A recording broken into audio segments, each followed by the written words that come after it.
Ya, selamat malam sahabat auditor. Kembali lagi bersama saya Khairul Ismam. Video kali ini merupakan kelanjutan dari video saya sebelumnya mengenai aplikasi Atlas ya. Aplikasi Atlas ini digunakan untuk prosedur audit berbasis resiko ya. Ada yang mengatakan bahwa no record sama dengan no dan ya. Artinya kalau tidak ada kertas kerja atau dokumen audit berarti kita tidak melakukan pekerjaan atau tidak melakukan apa-apa. Atlas ini digunakan untuk mempermudah auditor dalam melakukan prosedur audit atau melakukan kegiatan audit. Kita langsung saja kita buka aplikasinya. Audit Atlas ini digunakan untuk Excel, Microsoft Excel 2013 ya. RAM-nya harus 4 GB dan menggunakan Windows i5 ya.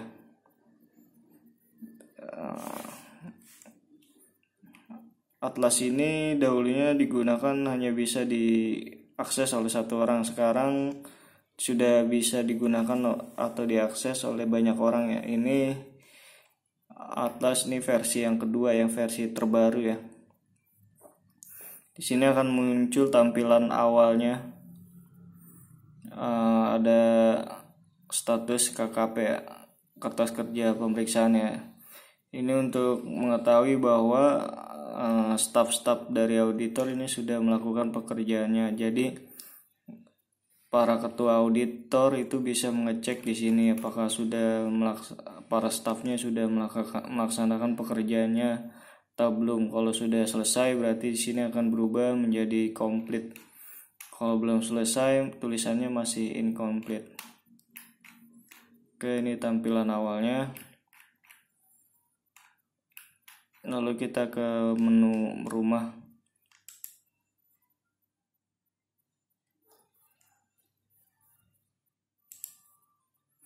Nah, di sini merupakan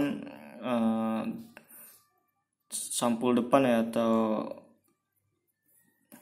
halaman depan yang harus diisi ya untuk setiap melakukan perikatan audit ya. Di sini ada titik 3. Kalau titik 3 keterangannya kita tulis manual ya, harus ditulis satu-satu. Kalau bintang ya, bukannya titik. Kalau bintangnya 2 berarti di sini kita bisa pilih ya datanya, bisa perikatan tahun pertama atau perikatan berulang. Kalau perikatan tahun pertama berarti ini klien kita untuk yang pertama kali. Kalau berulang berarti ini sudah pernah kita audit di tahun sebelumnya. Kalau titik bintangnya 3 bintangnya 1 ini nanti akan muncul datanya di sini secara otomatis kalau ini semua kita sudah isi. Jadi kita ke audit cycle ya. Audit cycle atau siklus audit pertama itu kita atau sebelum perikatan ya. Untuk itu kita bisa menganalisis penerimaan dan keberlangsungan hubungan dengan klien. Apakah bisa jangka panjang, menengah, atau jangka pendek saja. Ini bisa kita lihat ya. Perusahaan ini apakah akan terjamin atau bisa menjadi pelanggan tetap atau tidak. Coba kita lihat alokasi jam jasa dan perencanaan lainnya. Surat perikatan ya, suratnya pernyataan independensi. Independensi itu artinya jujur ya, tidak bohong atau tegas. Surat tugas pemeriksaan tim perikatan, komunikasi tim perikatan. Lalu di sini ada risk assessment atau penilaian risiko. Ya, kita bisa menentukan materialitas awal ya, nilai OM, PM dan AM. sudah kita jelaskan di video sebelumnya. Ini prosedur analisis awal ya, analisis laporan keuangan awal ya. Rasio-rasionya kita bandingkan. Terus pemahaman entitas dan lingkungan.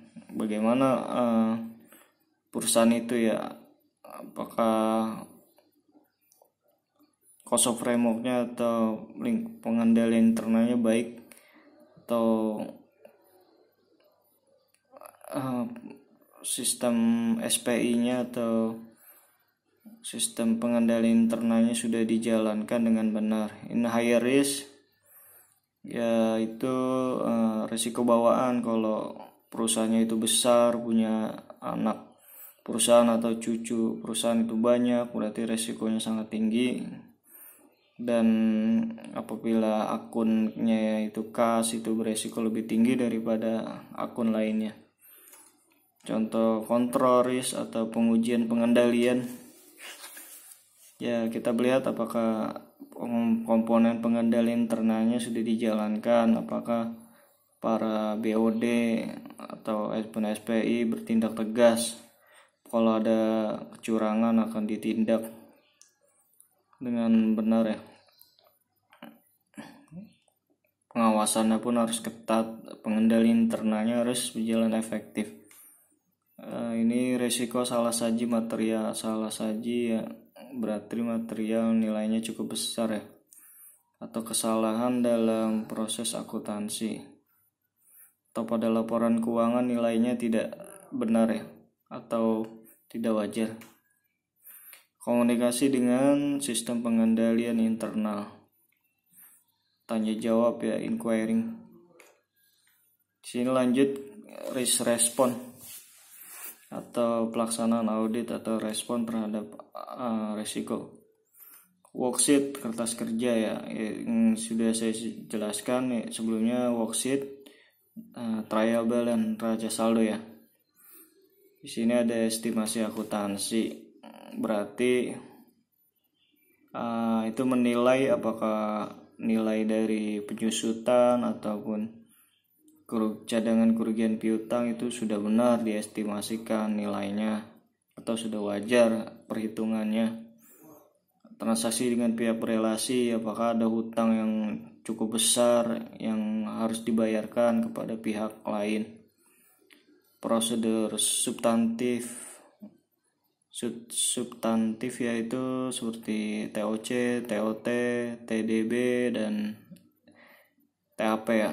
Itu menentukan nilai materialitas awal, apakah nilainya sudah tidak melebihi dari nilai materialitas awal untuk mendapatkan hasil materialitas final. Pakar manajemen BOD-nya atau manajer-manajernya ini sudah benar menjalankan tugasnya. Pakar auditor atau komite audit atau SPI-nya sudah menjalankan tugasnya dengan baik. Komitmen dan kontingensi yaitu hubungan dan perjanjian ya. Peristiwa kemudian, apakah ada pembayaran hutang yang cukup besar di kemudian hari setelah laporan keuangan dibuat dan sebelum laporan audit dikeluarkan.